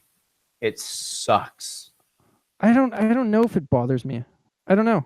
I don't really have a lot of emotions attached to it. Maybe I'll look back on it one day when I regain that desire to listen to things for pleasure. But right now, I don't have a ton of emotion attached to it. I think it's extremely. I mean, for you and I mean, we're in it. We're in the business, so I mean, it's a little bit different because we're surrounding ourselves with music every day. But I think it's extremely healthy for humans to just sit down and take time out to listen to music. Yep. And I mean, when I do that, and those rare occasions when I do that, I enjoy it more than I ever did before because I hear it differently. Yep. Like when I put on a really well-produced song, whatever it happens to be, and when I'm sitting right here and I got my speakers and I can listen to that, I can hear it and I can appreciate it so much deeper than I used to, but I just don't really find myself in that situation anymore. Like when I'm driving, I listen to sports radio or a podcast. Yep. Before I used to always get a CD. Every now and then I'll put something on if it sparks my fancy. Like I did buy a Prince album not so long ago, and I just listened to that a bunch. And then I was like, okay, now I probably won't listen to music for pleasure for another couple months. Okay, I will say that I do get like that. You get like that itch, almost like at the base of your neck, where you're just like, okay, I really, really, really want to listen to this right now, and you just gotta jam out to that for a little bit. But then, like you've scratched that itch, and you're good for a while. Okay. When I'm working on music, that's when I find I listen to it. Like if I'm working on an original song, I'll listen to a lot of music. When I'm trying to come up with a part, I will go and listen to a bunch of different songs. and but it's not for an enjoyment. It's for analyzing, trying to figure out, okay, what did they do to make that thing I love sound so good? Okay, how can I do that in my song? And that's when I find I listen to a ton of it. But once I've kind of done that, like I'm burnt out, and when I'm done work for the day, I want to just not hear music. I want to just hear something else. And I mean, for me particularly, I listen to so many podcasts and things because like my brain very much starves for information, especially like for those of you who haven't seen on some of my other like Facebook live streams or whatever, I'm like very politically oriented. I'm very much dive into that realm, political, philosophical, economic. Like I dive into that a lot. So like my brain starves to get more of that info, and it's almost like kind of a constant battle between like, what do I listen to, music or information? Yeah. Or I shouldn't say information, but you know what I mean? I wish there were two of me. One that could just like do all the things that I don't have time to do right now. It'd be great. If I could clone myself, but also have the same brain that just like I sent this guy off to like go and do these things, and then this other one did that, it would be amazing. But it's just like there's only so much time in the day. I think eventually I will, like when I find, like I haven't taken a real break from stuff, from working and music for a long time. I'm going snowboarding for 5 days. I have a feeling the first 2 days I'm gonna go snowboarding. Third day I'm gonna be like, I kind of want to listen to some music, and then I'll just like listen on the slopes after I've taken that break of just letting my ears clear out. Dude, do it. Oh, hey, another hot take that wasn't planned. Nice. Meditation. I've never actively meditated, but I think it can be very valuable for some people. My girlfriend tries to get me to meditate. We were sitting on we were at the cabin once, sitting on a dock, and she was like talking about meditation and how you just like, you get in the moment and you just turn your brain off and you don't think. And I was like, okay, let's do this. And so I was trying to meditate, and I think I lasted for 5 seconds, and I started thinking about things, and I just got on a path of thinking about things, and I just like brought this up 30 seconds later, and she's like, are you kidding me? That's all you got? All you got is 30 seconds of silence in your brain or whatever. For her, that's what meditation was, just like pure nothingness and getting to just, you're not even having thoughts. It's not, okay. So from what I've done research-wise, that's not exactly what it is. That's the goal. That's the goal is to get there. That's not exactly what it is.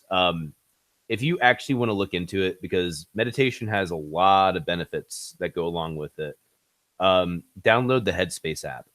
The Headspace is a guided meditation, like cool. a vocal one, and it's by like this British dude with like such a great, like very soft voice. So like it's just pleasant to listen to anyway. But I have a feeling I get into elements of meditation, like when I'm exercising and jogging. I think to me, what people say they get out of meditation, I'm like, oh yeah, I do that when I'm jogging. Yes. I don't jog with music. I just jog, and like that's to me when my brain clears. And I think it's probably similar to what people get from meditation. It's having said that, I've never meditated, so I don't know. No worries. The way that they describe it in one of the I don't want to say it's a tutorial video so much as kind of like an added information thing. They draw the analogy of like your brain is a guy sitting on a park bench in front of a freeway, and your thoughts are all the cars that are going by. You see it go by, you recognize it, you see, okay, that's a thought, and then it goes by and you let it go, and then the next one comes through. And it's kind of just like it's not so much not having thoughts so much as not holding on to one and developing it further, just acknowledging that was a thing and letting it go and just waiting and being just fully aware. Yeah, you know, kind of like you're taking a step back essentially. Yes, and more specifically becoming more aware of existence in general.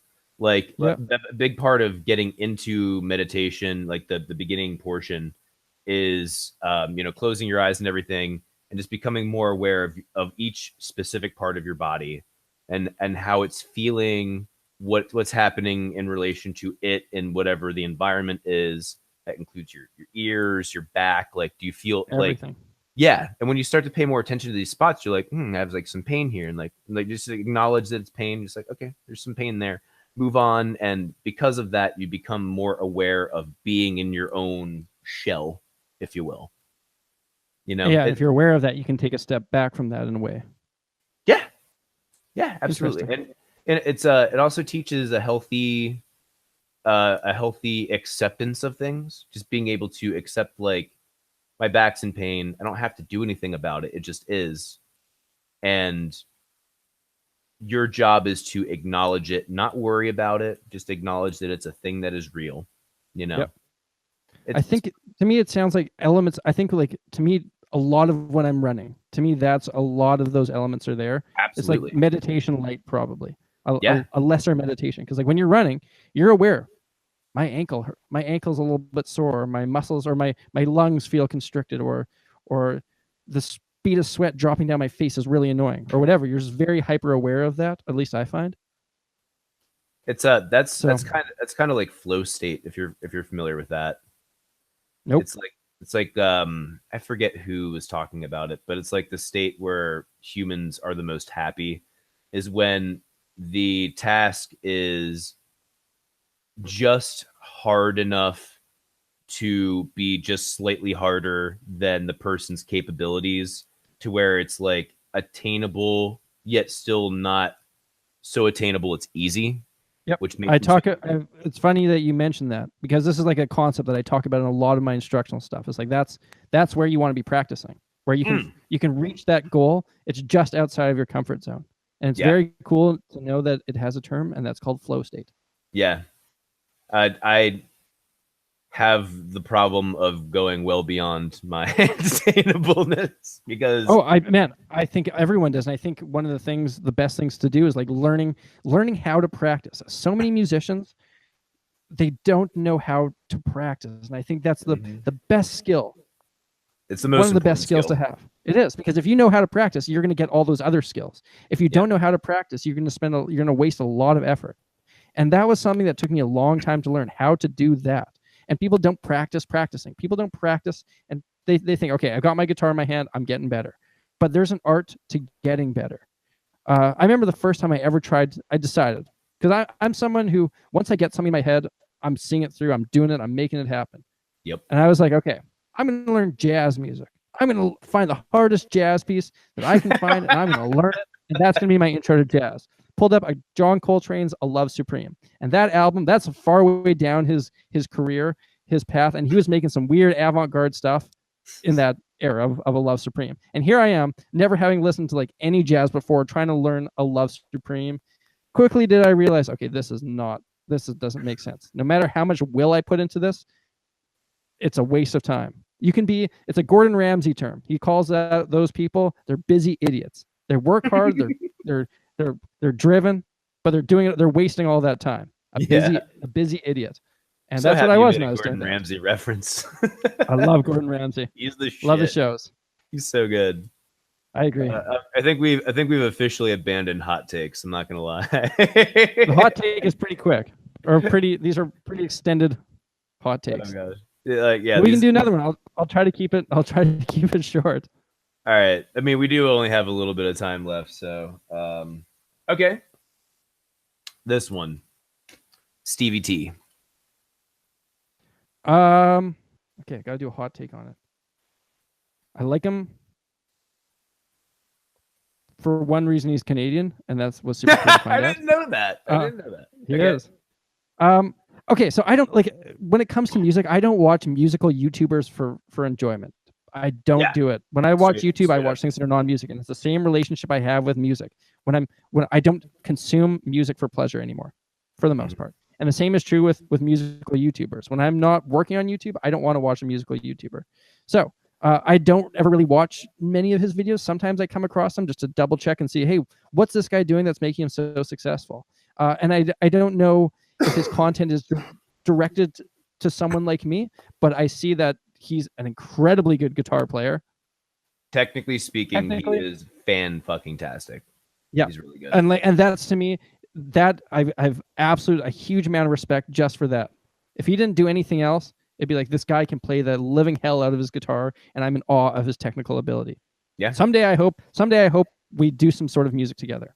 Yeah. But having said all that, I don't really think that his content would be directed towards someone who is not a metal fan. And I don't know that his humor necessarily clicks with me, but it obviously clicks with someone. So power to him. And as far as I know, he's trying to get his humor. I don't get his humor at all. I feel like I'm missing some context somewhere. I honestly do believe I'm missing some context somewhere. I think I mean, I've watched one video and I was like, this is actually really funny. The one where he talks about like the definition. He was sitting in a chair and he was talking about gent or something. I can't remember what it was, but I was like, hey, this is pretty funny. Okay. I think it's also just like, it's fairly, I don't know that it's super deep humor. And I think there's a place for that. It's just like, hey, this is funny because he's making a funny face. He's doing something goofy. Okay. And I think there's a place for that. Raw type of, okay, I gotcha. Gotcha. It's like, I can watch an episode of Family Guy. I'm not going to binge watch an entire season, but I can watch one episode and laugh. I'm not going to watch the whole catalog. Whereas like something like Nathan For You comes on and I'm like, oh my God, I love this. I'll watch every single episode one after another because that's what works for me more. But if you're a huge Family Guy fan, power to you.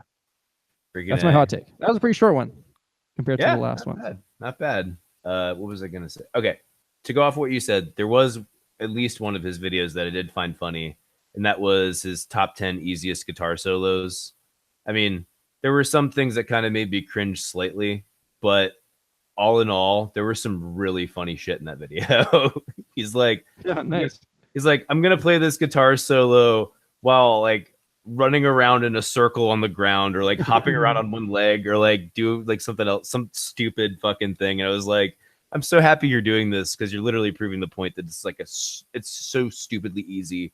It shouldn't be called a guitar solo.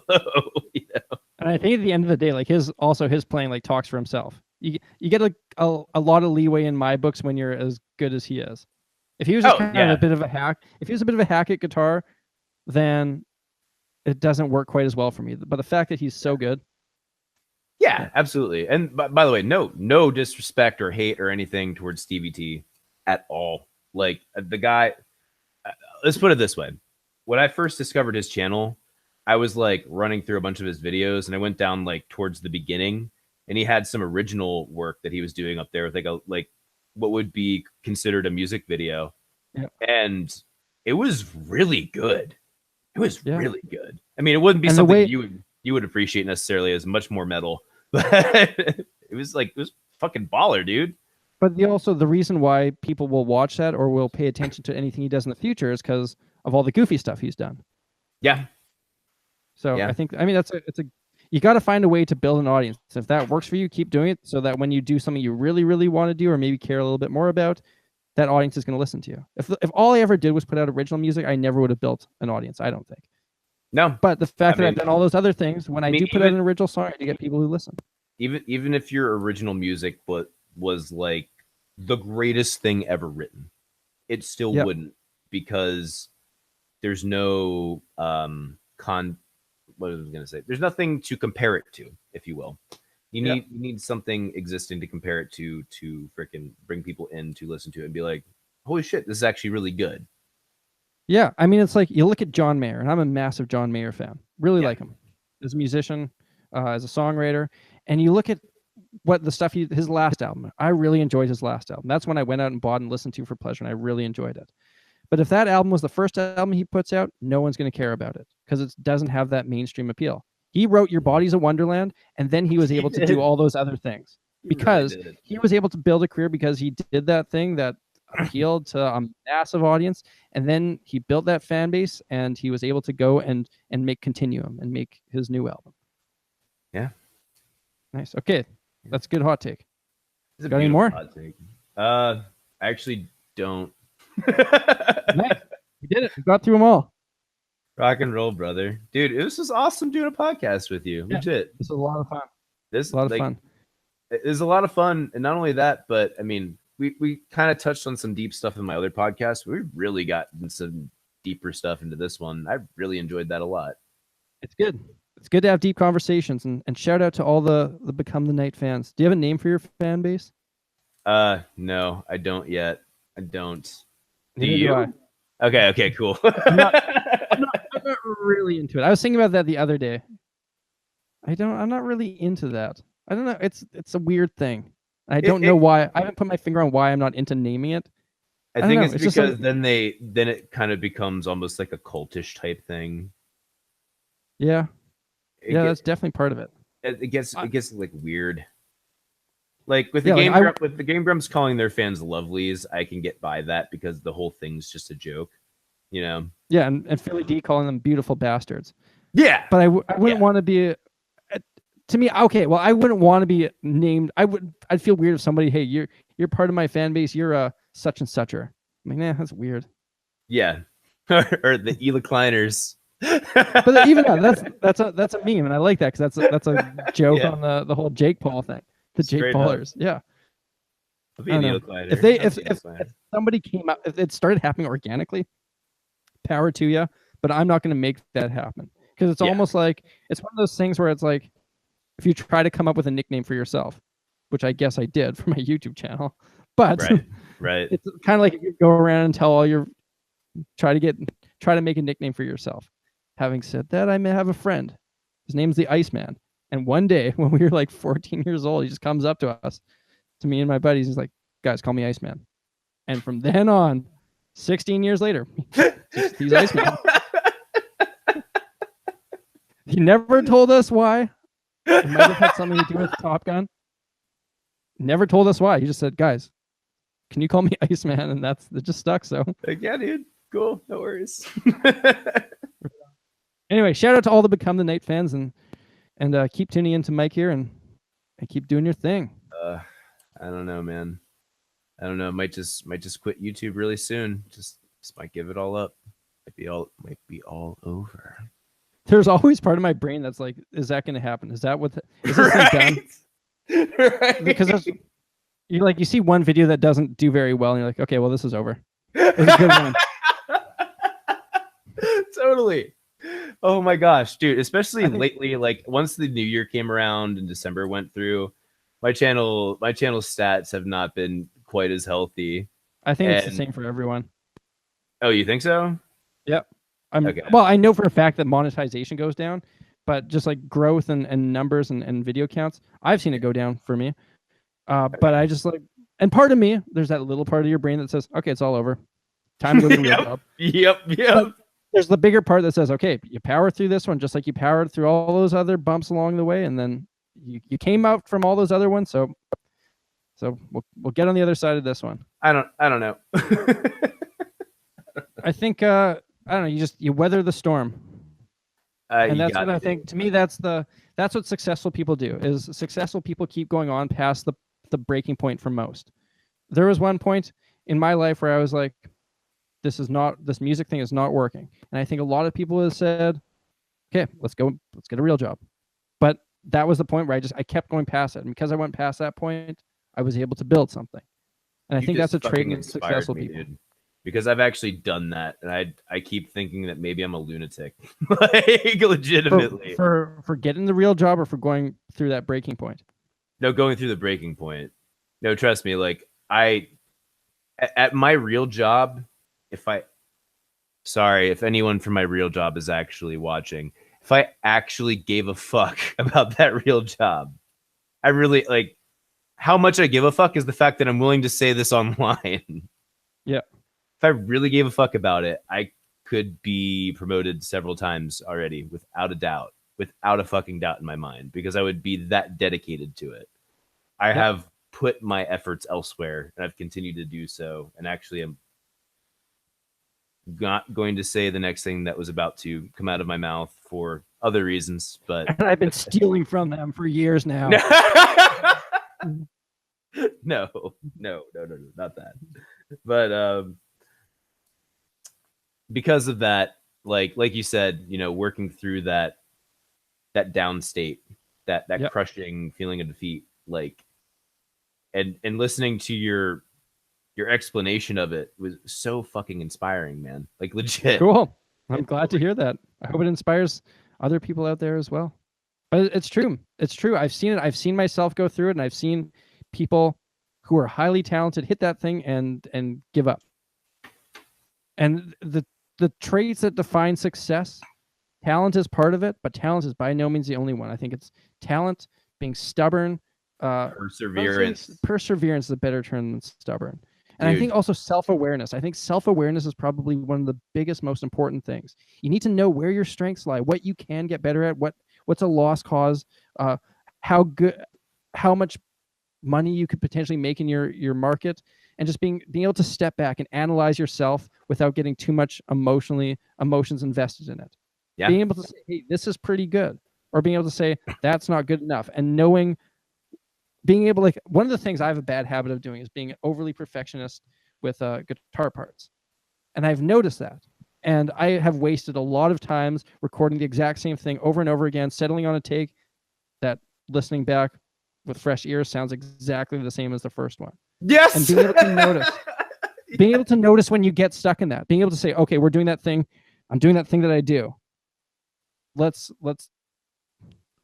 find out, is this actually good enough? And be able just to step back from some of these things that are going on in your brain. I think being able to do that, it gives you something that you need to keep going. It gives you the ability to know where you should put your time and efforts. It gives you the ability to say, am I onto something, or should I let this thing go? Because you can throw good money after bad money, and sometimes you do need to let things go. And it's very hard to tell if it's one of those things you just need to get through, or if it's a waste of time. But I think just training your self-awareness opens your eyes to those things, and it's a very important thing to being a musician, or probably just, like, I would say, like, in anything you do. So yeah, a person.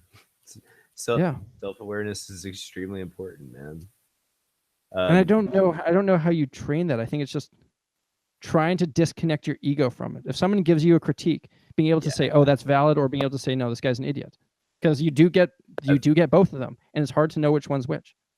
A big part of it is, I think we actually instinctively can identify what is real and what's not.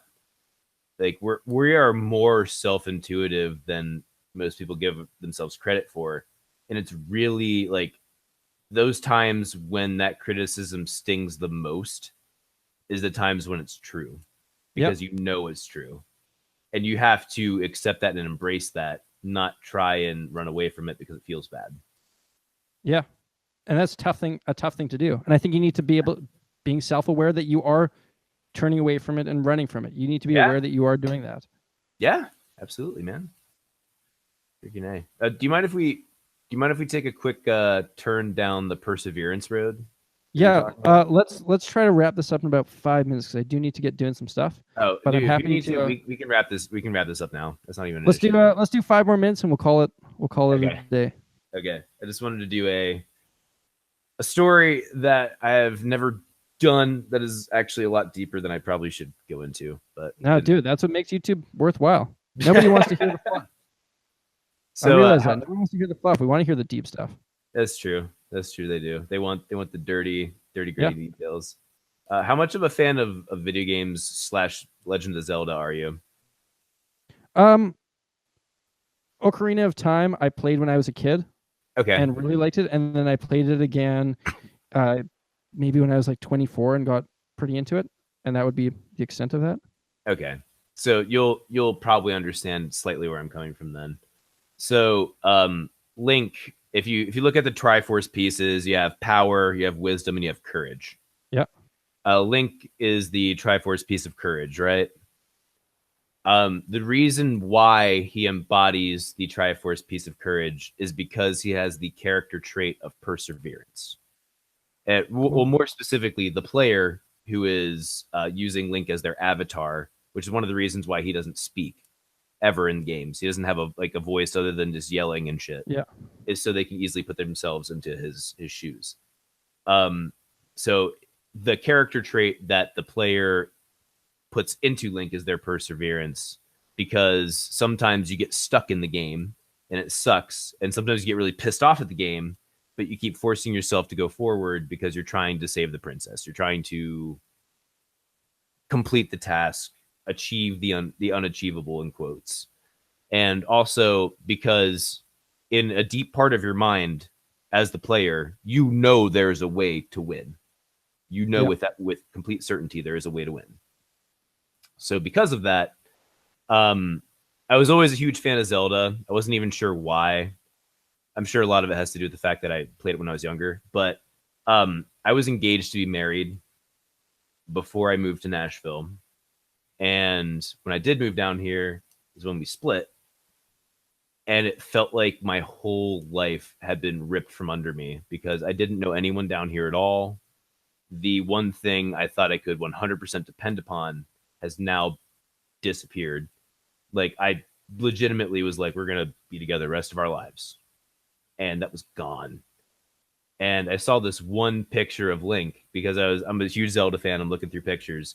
It was him holding his sword, looking like he had just gotten the fucking piss beaten out of him, like bloodied, mussed up and everything. But he was like ready to kick some ass. And my first thought was perseverance. And like, that's what embodies Link. Yep. And that's what embodies me.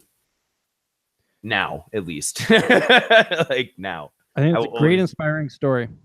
Dude, like, it completely changed my outlook on things. And I don't think if she had stayed with me that this channel would ever be a thing. I don't think we would ever have known each other. Ever. I don't believe in destiny, but I believe that you find a way to make the best of your situation. Yeah. Or you don't. And hopefully you do. It seems like an obvious thing, but it's like you get one life and you get one go at this. Whatever gets thrown your way, you got to make the best of it. And it sounds like you made the best of it. And you know what? If things went the other way, it could have been fine as well. But agreed. You can't dwell on the what ifs. What is the point? There's nothing that will come about dwelling on the what ifs. And so you just embrace what's going on. The easiest part about not dwelling about it is I'm actually happy with my life. Like, that's what's so awesome about it, is even though I have that pain and I've accepted that pain, and I used to be slightly resentful about it, and I'm no longer there. The pain is still there. I'm no longer resentful about it. And I think it's important to experience pain. I think it's like the thing that I mentioned earlier when we were talking about yin and yang guitar solos. The pain makes the good stuff so much more obvious. And if all you've ever experienced is a neutral shade of gray, then you're never going to be able to really see the full spectrum of human emotions. Absolutely. That is a great place to end the podcast. Yes, sir. Signing off. If anyone stayed all the way through this, thank you for watching. Oh, I'm guaranteed there will be at least some who stayed through this. This was a fucking dope ass podcast, man. Legit. It was. I had a great time. Thank you so much for having me. Absolutely. Love to have you back again, my friend. If we can work it out. Let's do it again sometime. I'm very keen on that. Awesome. All right. Thank you guys so much for joining us. See you guys in the next cast. Rock on.